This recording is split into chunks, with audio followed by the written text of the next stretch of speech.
What's up, everyone? Back with another video. This is week 2 of the speed and power phase. Um, it was a pretty decent week. I actually hit all my lifting days like I was supposed to. I've been pretty lax on it lately about if I miss one day here or there. Um, but I decided this week. Normally, how I break it up, I program my week from Sunday to Saturday. That's like my lifting week. But my snatch and clean day, I ended up having moved to Sunday because I was in Kansas City judging at the Kansas City Highland Games. So I feel like that's a good use of my time, but I still need to get those lifts in. So I just did them the next day. Um, but so here on this squat day, we're doing squat and bench like always. It's very repetitive. Everything I do is like the same thing, right? The only thing that changes is the weight and the set and rep scheme. But so here, this week, the top set is going to be 70% of my one rep max. Everything I do is going to be based off a percentage in the gym. And so our top set is going to be 295 at 70% for 4 sets of 2. And for the bench, the top set is going to be 260, 70%, 4 sets of 2.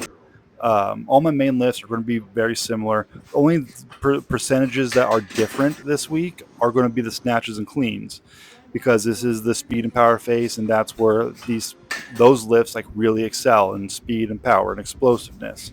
Because you can't do a snatch slowly, right? You need authority to put it overhead. We'll get to that later. But yeah, this is a good bench day. Really, I felt like I was freaking flying off the bench. It was really good. I didn't have to drop weight to maintain speed. I was kind of ready for it, and yeah, so pretty stoked on that. And then coming up here, day 2, it's push press and deadlift, and top set is 205, 70%, 4 sets of 2.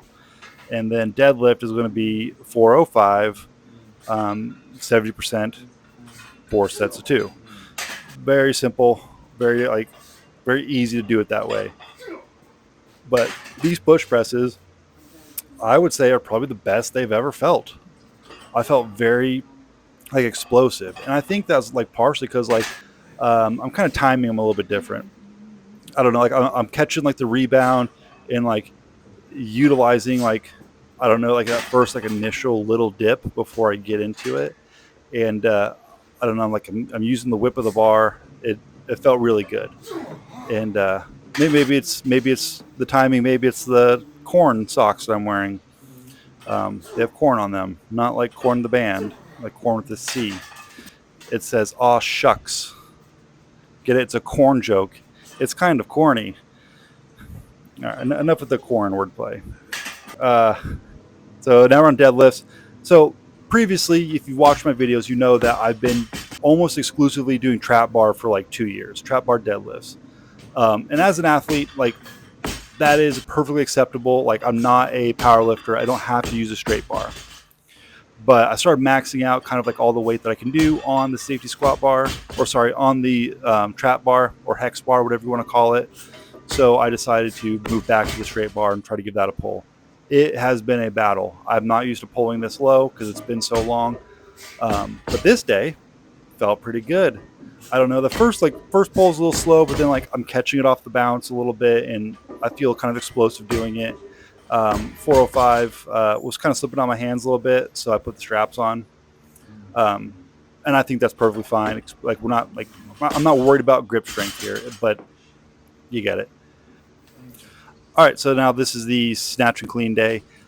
Cleans went decent, snatches went awful, as I expected.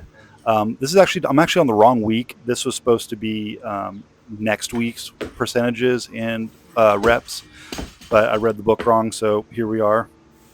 I ended up having to drop weight on the snatches, which isn't a big deal. Just trying to stay explosive, try to get whatever lifts I can. But that's pretty much it. Thanks for watching. As always, guys, please comment, subscribe. If you like these videos, subscribe. That's it. Throw far. God bless.